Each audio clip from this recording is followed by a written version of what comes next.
حضور کون سے نبی ہیں جی؟ آخری. حضور کے بعد کوئی اور نبی آ سکتا؟ اللہ نے قانون بنا دیا ہے، قانون بنا دیا ہے. آخری نبی ہے رسول پاک علیہ السلام. ایسے ایسے ظلم کیے. وہ تو کہتے ہیں جو ہمارے پیچھے نماز، مرزا تو یہ کہتا تھا جو مجھے نہیں نہ مانتے وہ سارے شیطان کے پیروکار ہیں. تو سب کو شیطان کہہ رہا ہے، تو نرمی کر رہا ہے. اور پھر اس کی کرامتیں بڑی عجیب تھیں. فرشتہ آتا تھا وہی لے کے، اس کا نام تھا ٹیچی. ٹیچی اپنی کتاب میں لکھا ہے. نام کیا ہے؟ نبی پاک صلی اللہ علیہ وسلم نے فرمایا کہ جناب عائشہ کے ساتھ میرا نکاح اللہ نے آسمانوں پہ کیا ہے. اس نے حدیث پڑھ لی تو سویرے اٹھ کے اس نے بھی ایک فتویٰ دیا. ایک بی بی تھی، نام تھا محمدی بیگم. کہنے لگا میرا بھی اس کے ساتھ آسمانوں پہ نکاح ہو گیا ہے. پھر ساری زندگی محمدی بیگم کی منتیں ہی کرتا رہا. اس نے کہا میں نے نہیں کرنا تیرے بے ایمان کے ساتھ نکاح. کیسا آسمانوں پہ نکاح ہوا تھا، پھر زمین پہ ہو سکا؟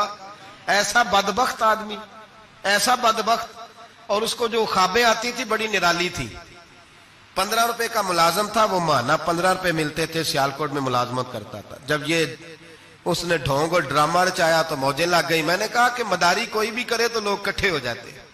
سیدھی سیدھی بات، صاف ستھری بات تو اتنی جلدی ہضم ہی نہیں نہ ہوتی لوگوں کو. تو اس نے جب وہ کہتا مجھے خواب آئی ہے. خواب کیا آئی ہے؟ کہتا وہ میرے پاس کوئی آنے والا آیا تو مجھے ہزاروں روپے دے گیا ہے. جب بھی اس کو خواب آئی کوئی ہزاروں روپے کی آئی، دولت کی آئی. ملا رومی نے بڑی پیاری بات لکھی ہے. ملا رومی کہتے ہیں کہ ایک بادشاہ تھا تو اس کے زمانے میں ایک بندے نے نا نبوت کا دعویٰ کر دیا. اس نے کہا میں بھی نبی ہوں.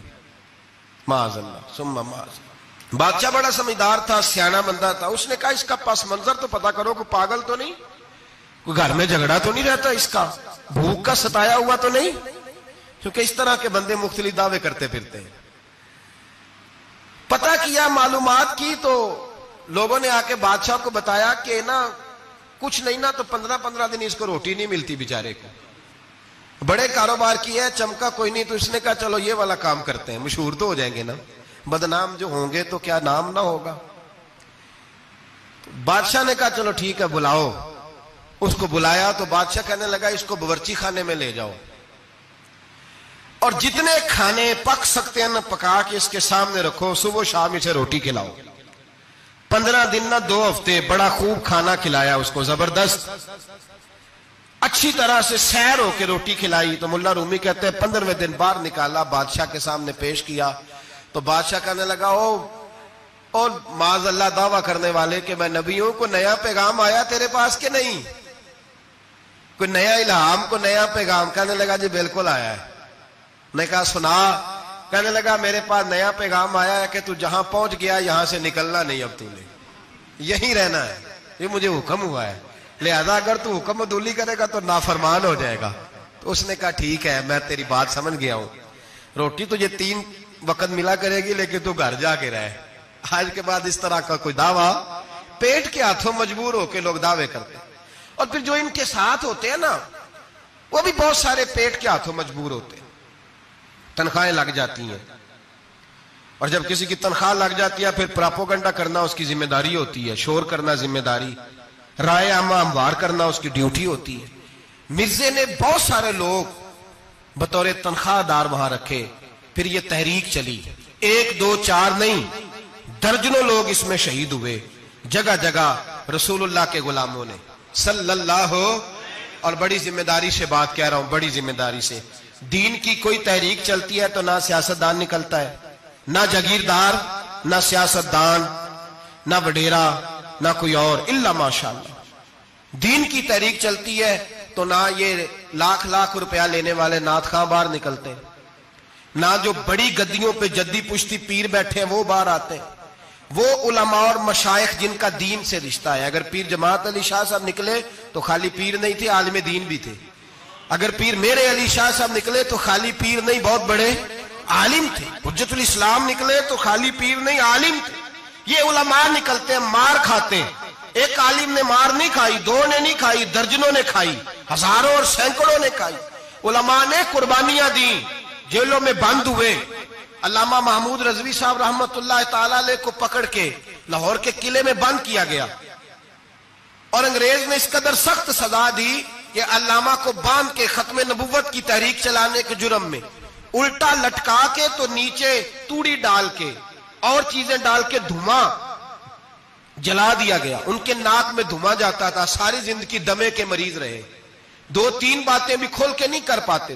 اس قدر زیادہ اذیت دی گئی علماء کو. اس قدر زیادہ علامہ عبدالاحمد بدایونی رحمت اللہ تعالی علیہ فرماتے کاٹنے والے جانور ہماری شلواروں میں ڈال کے نیچے سے باندھ دیا جاتا تھا. کہا جاتا تھا اب ختم نبوت کی بات کرو. لیکن کوئی شخص بھی 1 منٹ کے لیے بھی پیچھے ہٹنے کو تیار. قربانیاں دے کر قربانیاں ان بے ایمانوں کو کافر قرار دلوایا. اور پھر بطلے حریت امام وقت حضرت علامہ شاہ احمد نورانی رحمت اللہ علیہ اور مولانا عبدالستار خان نیازی کو سزائے موت کا حکم ہوا. مولانا ابو الاسناد اعلیٰ حضرت کے خلیفہ تھے. ان کے صاحبزادے سید خلیل احمد صاحب رحمت اللہ تعالی علیہ کو سزائے موت کا حکم ہوا کہ مرزائیوں کے خلاف انہوں نے علم بلند کیا. وہ تو پاکستان بنا. پھر جدوجہد شروع ہوئی. پھر زور ہوا.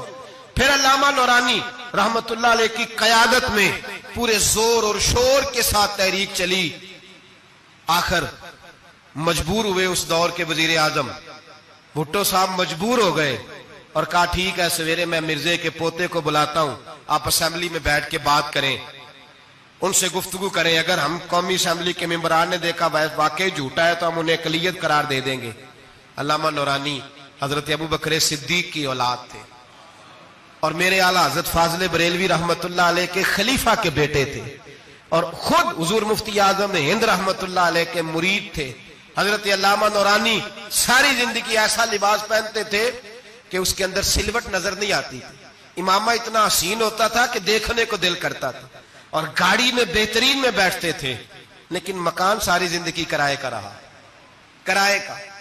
لوگ کہتے ہیں ملنے جاتے تھے سیڑھیوں سے اترتے تھے تو علامہ نورانی سیڑھیوں پہ بٹھا لیتے تھے. کہتے 2 ہی کمرے ہیں اور میں آپ کو بٹھا نہیں سکتا, گھر میں جگہ نہیں. تو کہا حضرت آپ اجلے تو بڑے نظر آتے ہیں.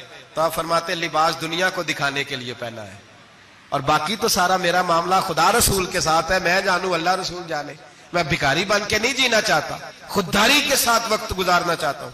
علامہ نورانی کہتے ہیں جس رات صبح اسمبلی میں مناظرہ ہونا تھا تو میں سوچنے لگا آج رات کیا کروں. تو پھر مجھے خیال آیا میں نے وہی کرنا ہے جو بدر کی رات میرے مصطفیٰ نے کیا تھا. ساری رات میں مصلے پہ بیٹھا رہا. کہتے ہیں بس اونگ لگی تو بات بن گئی, آنکھ لگی تو بات بن گئی. کہتے ہیں سحری کا وقت ہوا تو دستک ہوئی دروازے پہ. 2-3 نادان دوست کہنے لگے آپ ہمارے گھر آئے. فرماتے میں ان کے گھر گیا.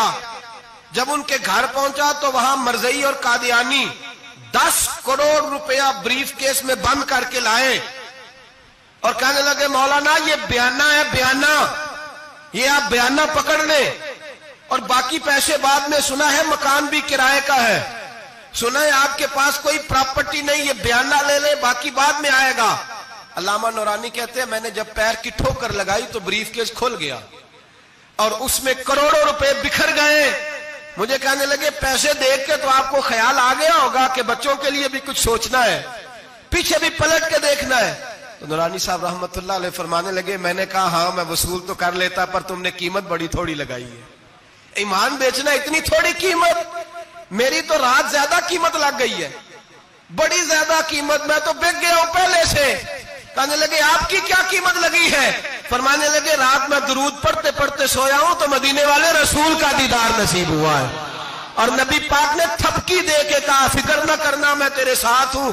تو کہنے لگے جس کی قیمت محمد عربی لگائے کوئی اسے خرید سکتا ہے؟ سویرے میدان لگے گا اسمبلی میں اور میں اسمبلی کے فلور پہ ثابت کروں گا تم کل بھی بے ایمان تھے, آج بھی بے ایمان ہو, قیامت تک تم بے ایمان ہی رہو گے. جتنا مرضی پڑھ جاؤ, لکھ جاؤ, جتنی مرضی بڑی عبادت گاہیں بنا لو, جتنا مرضی شور کر لو اور جتنے مرضی کینیڈا اور امریکہ تمہارا ساتھ دے لے, ہمارے رسول آخری نبی ہے, حضور آخری نبی ہے. یہ امت کا متفقہ عقیدہ ہے, اس میں کسی کو رکھنا ڈالنے کی اجازت. آپ فرماتے ہیں سویرے وہ آیا, بڑے زور سے آیا, کبھی انگریزی بولتا کبھی کوئی بولی بولتا, لیکن احمد رضا کے دروازے کا ایک فقیر ایک بات ہی کرتا, وہ رضا کے نیزے کی مار ہے کہ عدو کے سینے میں غار ہے, کسے چارہ جوئی کا وار ہے, کہ جو وار وار سے پار. کہتے ایک اور مولوی صاحب بھی آئے میرے ساتھ مناظرہ کرنے. ان کی اپنی کتاب سے نکل آیا کہ نبی پاک کے بعد آخری کوئی اور نبی آ جائے تو فرق نہیں پڑتا. اپنی کتاب سے, ان کے دارالعلوم بانی, دارالعلوم بنانے والے کی کتاب سے نکل آیا. تو مولوی وہ مرزا کہنے لگا تم نے بھی تو لکھا ہے. ہم نے کہا یہ بھی بے ایمان ہے, اعلی حضرت کہہ چکے ہیں یہ کافر ہے, یہ بھی تمہاری طرح کا ہی ہے ظالم, لہذا اس کی بات کا کوئی اعتبار نہیں ہے. کافر قرار دے دیا گیا. کفر تو ہو گیا, اقلیت تو ہو گئی, لیکن وہ آج تک اپنی حرکتوں سے باز. ہمارے بچوں کو پتہ ہی نہیں یہ کتنے غلط ہیں, ہمیں خبر ہی نہیں کہ یہ کتنے برے ہیں. بھائی ایک صاحب سے میری ایک دفعہ بات ہوئی, چودھری صاحب تھے, گفتگو ہوئی تو کہنے لگے جی ختم نبوت نہیں مانتے تو ختم ہو گیا مسئلہ, اللہ ناراض ہو جائے گا. ختم نبوت نہیں مانتے تو اللہ ناراض ہو جائے گا. میں نے کہا جناب کے کتنے بچے ہیں؟ انہوں نے کہا 4. زمین کتنی؟ 20 کلے. کتنے کتنے آئے بولیے؟ تو میں نے کہا کہ نیا بندہ آ کے کھڑا ہو جائے کہ میں بھی آپ کا بیٹا ہوں, تو آپ راضی ہیں؟ مثال دے رہا ہوں سمجھانے کے لیے, بلا مثال و بلا تشبیہ. آپ راضی ہو جائیں گے؟ بولے نہیں نہیں تو چپ کر کیا کھڑا, چل کوئی نہیں 4 بھی بن رہے تھے 5 بھی بن لینے, ہو جائے گا ایسا. عجیب بندے ہو. جو کام جو تمہارا بیٹا نہیں, جب تم اسے بیٹا ماننے کو تیار نہیں, تو جو اللہ کا نبی نہیں وہ میدان میں کھڑا ہو کہ میں بھی ہوں میں بھی ہوں میں بھی ہوں, تو یہ کس طرح قابل قبول بات ہے؟ اور ایک بھائی سگے بھائی کو جائیداد دینے کو تیار نہیں, تو ایک اور آ کے شامل ہو جائے کہ مجھے بھی شامل کر لو, چلو کوئی نہیں فرق پڑتا, اتنی زمین ہے ابے کی, اتنی زمین ہے ابا جی کی, مجھے بھی شامل کر لو, تو لوگ تو قتل کر دیں گے کہ جب تو ہے نہیں تو ہمارا بھائی بنتا کیوں ہے؟ او خدا کے بندے, عجیب فلسفہ حیات ہے, عجیب زندگی ہے, فٹافٹ لوگ مان لیتے ہیں. سب لوگوں نے اپنی اپنی باتیں کی, سب نے اپنے اپنے دلائل دیے ختم نبوت پہ. ضرورت ہی نہیں تھی, جب حضور کہہ گئے. جو بن سکتے تھے ان کو نبی پاک کہہ گئے, جو بن سکتے تھے جن میں صلاحیتیں تھی, حضور نے فرمایا علی تو میرے لیے اسی طرح ہے جس طرح موسیٰ کے لیے ہارون تھے. لیکن موسیٰ کے بھائی ہارون بھی نبی تھے, پر میرے بعد کو نبی ہو سکتا تو ہو اسی طرح جس طرح موسیٰ کے لیے ہارون, جن کے اندر خوبیاں پائی جاتی تھی. فرمایا ابو بکر میری ساری امت سے افضل ہے, افضل ہے پر نبی نہیں ہے. میرے رسول پاک نے فرمایا عمر فاروق میں وہ ساری خوبیاں پائی جاتی ہیں جو ایک نبی میں. لو کان نبی بعد لکانا عمر ابن خطاب, اگر کوئی میرے بعد نبی ہوتا تو خطاب کا بیٹا عمر ہو. جو ہو سکتے تھے جب وہ نہیں ہوئے تو کانا شانہ اٹھ کے آ گیا ہے, ادھر قادیان کا رہنے والا, اور تو کہتا ہے نہیں مجھے مان لو. چلو پورا نہ مانو, ذلی مان لو, بروزی مان لو, کوئی حیا ہونی چاہیے. بڑے بڑے سیانے بندے, ان کو آج تک پتہ ہی نہیں کہ یہ ذلیل کتنے, ان کے اندر خباثت کتنی پائی جاتی ہے. میرے رسول پاک امت کے لوگوں نے اپنے اپنے دلائل دیے, نبی پاک کی امت نے اپنے اپنے. حضرت میاں محمد بخش صاحب رحمت اللہ علیہ ختم نبوت پہ بات کرنے لگے تو انہوں نے انوکھی بات ہی کر دی, انوکھی بات.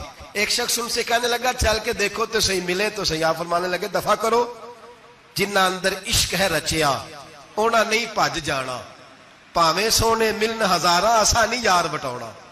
ہم نے دائیں بائیں دیکھنا ضرورت ہی نہیں, ہمارے رسول نے کوئی کمی چھوڑی نہیں. باقی آ رہے ہیں یہاں خیرات لینے, حضرت موسیٰ کہہ رہے ہیں اللہ اپنے آخری نبی کی امت میں شامل کر لے, تو ہمیں کیا ضرورت ہے پتہ بھی کرنے کی. اور سن لیں, یہ یاد رکھیں بات, امام اعظم ابو حنیفہ رحمۃ اللہ علیہ فرماتے ہیں اگر کسی بندے نے دعویٰ کیا کہ میں نبی ہوں,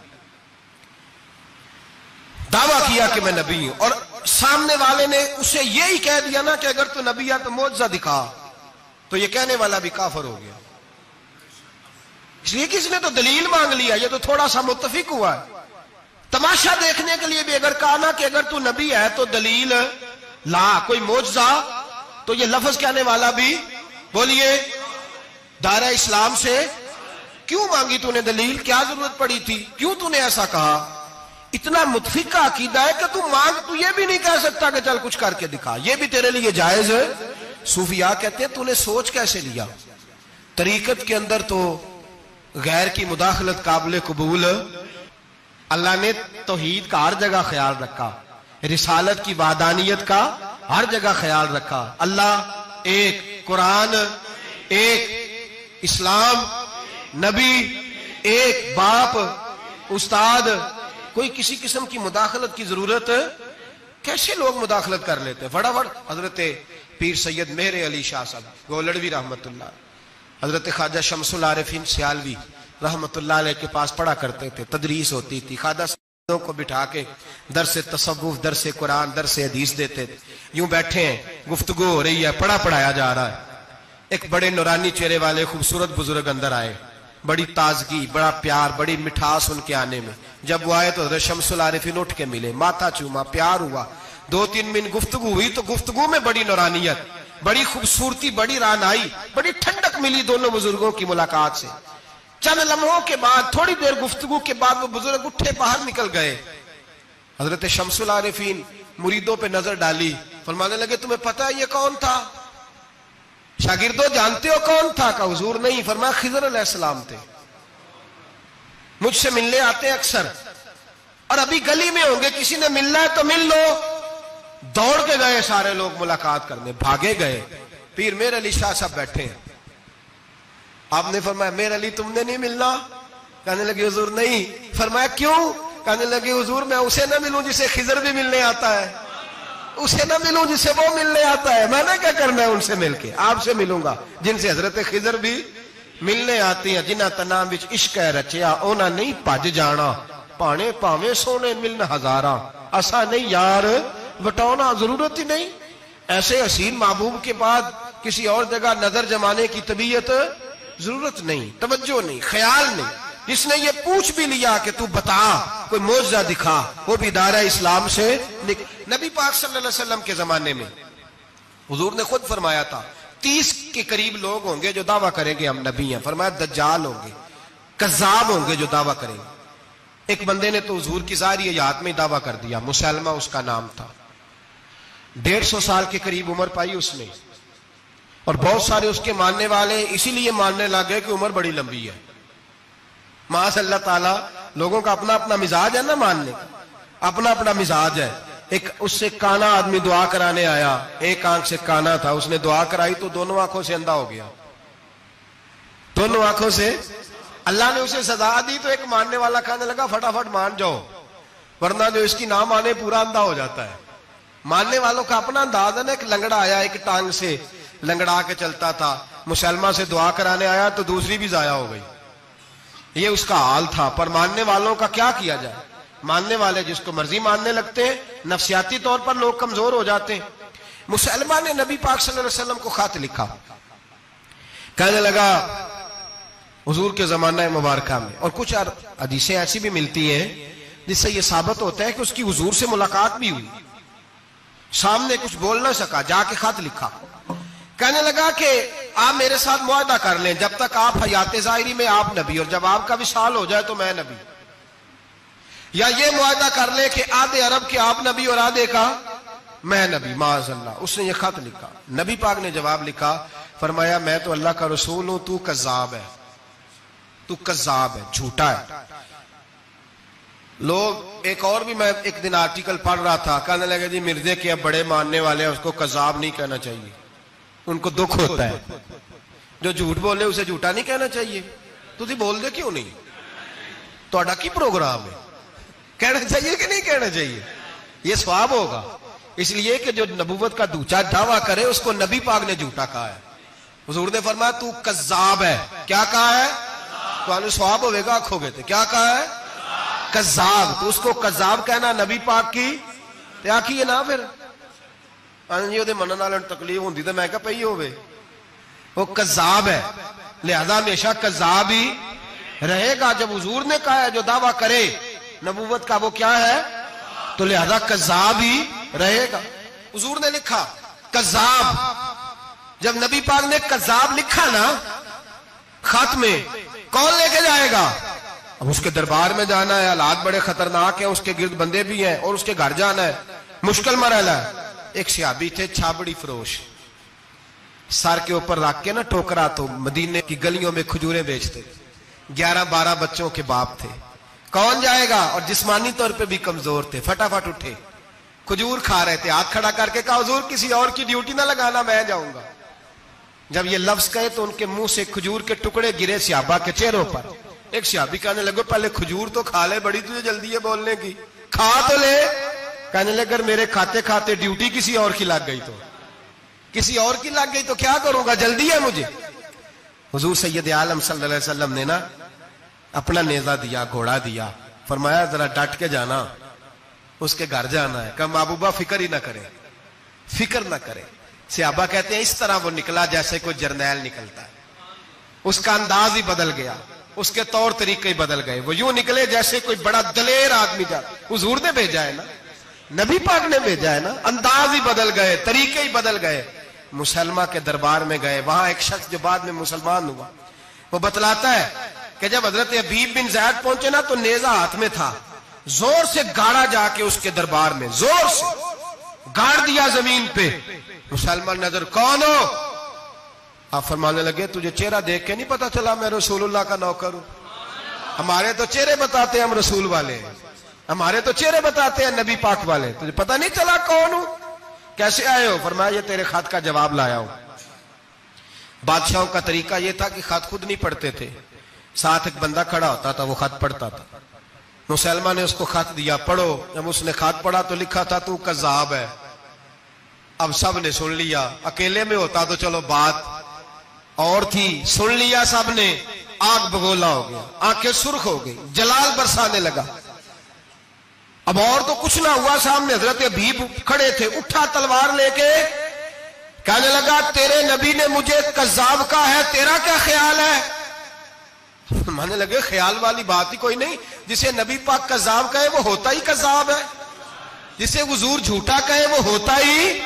فرمایا تو 7 سمندروں کا پانی بھی بہا دے تو تیرا جھوٹ دھل سکتا, تو ہے ہی جھوٹا. جسے حضور نے جھوٹا کہہ دیا وہ جھوٹا ہے, جھوٹا ہے. کہنے لگا پیچھے پلٹ کے دیکھ, سارے میرے پہرے دار ہیں, میرے سپاہی ہیں, تلواریں, نیزے, خنجر, تیر, سارے میرے ماننے والے.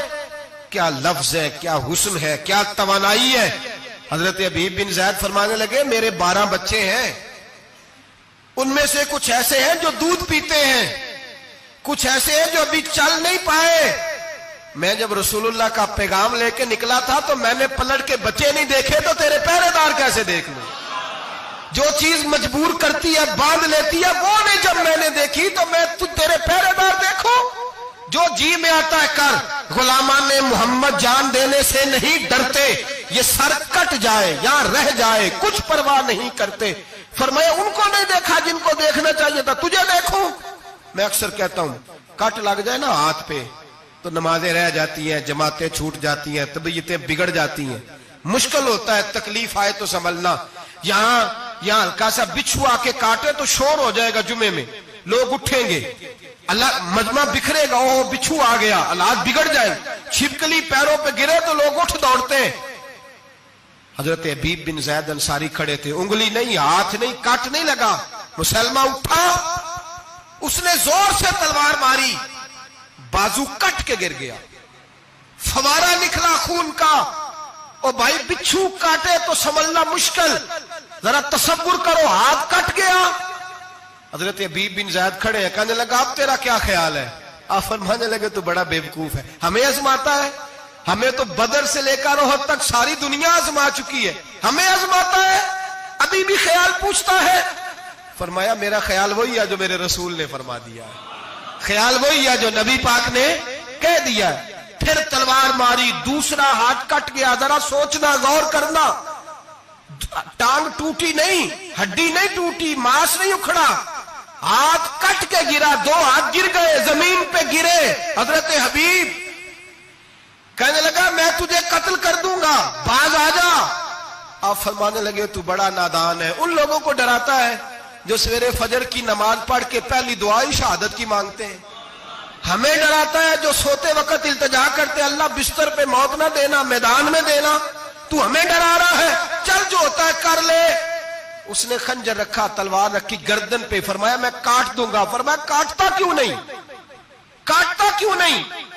اور وہ روایت کرنے والے کہتے ہیں مسلمہ کے ہاتھ کامتے تھے ختم نبوت کے تحفظ کے لیے. جب نبی پاک کے غلام نکلے تو جھوٹا دعوے کرنے والے کانپ اٹھے, کانپ کھڑے ہوئے. کہتے اس کے ہاتھ کانپتے تھے. حضرت عبید بن زید کٹے ہوئے بازوؤں کے ساتھ بھی توانا تھے. قلم توڑ گئے میاں محمد بخش صاحب. فرمانے لگے او کچا رنگ للاری والا جیڑا چڑھدا لیندا رہندا اے عشق تیرے دا رنگ محمد چڑھ جائے پھر نہیں لیندا. جب تلوار چلی گردن کٹی تو رسول اللہ کی ختم نبوت پر پہرا دینے والوں کا اجر میرے رسول نے بیان فرمایا. میرے نبی نے اجر بیان کیا, ڈگری جاری فرمائی, سند دی حضور نے. وہاں گردن کٹی اور جہاں مدینے میں حضور کی آنکھوں میں آنسو آئے. یا رسول اللہ کیا ہوا؟ فرمایا میرا حبیب شہید ہو گیا ہے اور رب کریم نے اس کے لیے جنت کے سارے دروازے کھول دیے. سارے دروازے اللہ نے کھول. یہ سند جاری کی نبی پاک. ختم نبوت مسلمان کا عقیدہ. حضرت ابو بکر صدیق نے ختم نبوت کے تحفظ کے لیے پورا ایک دستہ تیار کیا. ابو جال کے بیٹے جناب سیدنا اکرمہ رضی اللہ تعالیٰ عنہ ان کی سربراہی میں جناب سیدنا ابو بکر صدیق رضی اللہ تعالیٰ عنہ نے لشکر تیار کیا. وہ لشکر گیا. اس لشکر میں حضرت وحشی بھی تھے جنہوں نے حضرت امیر حمزہ کو میدان احد میں شہید کیا تھا. فرماتے ہیں میں دعا کرتا تھا اے اللہ بہترین مسلمان میرے ہاتھوں شہید ہوا ہے, اب میرے ہاتھوں کوئی بدترین کافر قتل کرا تاکہ میرا کفارہ ہو جائے. فرماتے جب میں گیا, جب میں نکلا میدان میں پہنچا تو مسلمہ میرے سامنے آ گیا, جھوٹی نبوت کا دعویٰ کرنے والا. کہتے ہیں جب سامنے آیا تو میں نے اس کو مارا, تیر وہ گرا, اور جب گرا تو میں نے رکھا پھر اس کی گردن پہ پیر. میں نے کہا میرے رسول تو میدان بدر میں دعا کرے تو 5000 فرشتے آتے ہیں, تو ذرا پلٹ کے دیکھ بے ایمان تیرا حال کیا ہے. فرماتے ہیں میرے قدموں کے نیچے. میں نے کہا تو میرے نبی سے مقابلہ کرنے چلا تھا؟ میں رسول اللہ کا ادنا غلام ہوں, نہ بدری ہوں, نہ اشرا مبشرہ میں سے ہوں, نہ میں خلفائے راشدین میں سے ہوں, پر ہوں رسول کا غلام, الصحابی کن نجوم میں شامل ہوں. فرماتے میں نے گردن کاٹی اور اللہ نے مجھے موقع دیا. حضرت امیر حمزہ اگر میرے ہاتھوں شہید ہوئے تھے تو نبی پاک کا بدترین دشمن بھی میرے ہاتھوں قتل ہوا. ختم نبوت کا تحفظ ہر دور میں ہر جگہ صحابہ کرتے رہے. ہم بچوں کو کچھ نہیں سکھا پا رہے, ہمارے بچے لا بلد ہیں دینی تعلیمات سے. ہم یہ شعور دے کے بھیجتے ہی نہیں کہ بیٹا جو اس طرح کی ذرا بھی بات کرے اس کا ذکر کرنا بتانا. قادیانی, مرزائی, کسی جگہ یہ اپنے آپ کو احمدی کہتے ہیں, کسی جگہ کوئی اور روپ دھارتے ہیں. ایک ان کا گروپ اب لاہوری کہلاتا ہے, وہ کہتا ہے جی ہم اسے سارا کچھ مانتے ہیں پر نبی نہیں مانتے. ہم نے کہا تم بھی تو بے ایمان ہو نا, کافر کو تو مان رہے ہو نا, چاہے مجدد بھی مانو مفسر بھی مانو, مان تو ایک بے ایمان کو رہے ہو نا. کافر کو کافر ماننا ضروری ہے. اللہ نے کہا کل یا ایھا الکافرون, اللہ نے کافر کو کافر کہا ہے تو کافر کو کافر ماننا یہ ضروریات دین کا حصہ ہے. تو لہذا اپنی اولادوں کو, نسلوں کو, آنے والے طبقات کو, بالخصوص کالجز میں, یونیورسٹیز میں اور ان جگہوں پہ جو لوگ تعلیم حاصل کرنے جاتے ہیں ان بچوں کو خاص کر کے سمجھائیں, ان پر خاص دھیان دیں, توجہ کریں کہ وہ بچے ان چیزوں سے باز آئیں, پرہیز کریں. میں نے کہا کہ ایک بہت بڑا طبقہ, اور پھر ایک اور بہت بڑی تکلیف کی بات یہ ہے ہماری حکومتیں یہ خیال نہیں کرتی کہ کوئی بند باندھا جائے, کوئی ایسا صورت بنائی جائے, کوئی جو ہے وہ ایسی ترتیب لگائی جائے کہ جو لیکچرار آئے یا سرکاری عہدے پہ کوئی شخص آئے اس کی جان پھٹک کی جائے, وہ کون ہے, اس کا عقیدہ کیا ہے, وہ کس نظریے کا ہے. ہمارے یہاں کوئی ایسا اندازہ نہیں. اس لیے یہ مرتد, یہ کفار, یہ برے لوگ پھیلتے چلے جا رہے ہیں. اپنی صفوں کے اندر ان لوگوں کو تلاش کریں. اور پھر ایک اور بات یاد رکھیں, کفر سے جب بیزاری ہوتی ہے نا, ان لوگوں کو احساس ہوتا ہے کہ ہم غلط ہیں, ہمارے ساتھ اظہار بیزاری ہے. ان لوگوں سے جو اظہار بیزاری کیا جاتا ہے اس کا مطلب یہ ہے کہ ان کو احساس ہو کہ ہم غلط ہیں. اور بہت سارے لوگ بس ایسے ہی ان کے پیچھے لگ گئے بلا وجہ, دیکھا دیکھی, دوستوں کی وجہ سے. ان کو پتہ ہی نہیں کہ یہ کتنے برے ہیں. اللہ کی بارگاہ میں یہ دعا کرتے ہیں کہ اللہ تعالیٰ ہماری آنے والی نسلوں کو ان برے اثرات سے محفوظ رکھے, اور اللہ تبارک و تعالی ہمیں حضور کے ختم نبوت کے عقیدے پر پختگی عطا فرمائے, ہمیشہ مدحت خیر الانام میں گزرے.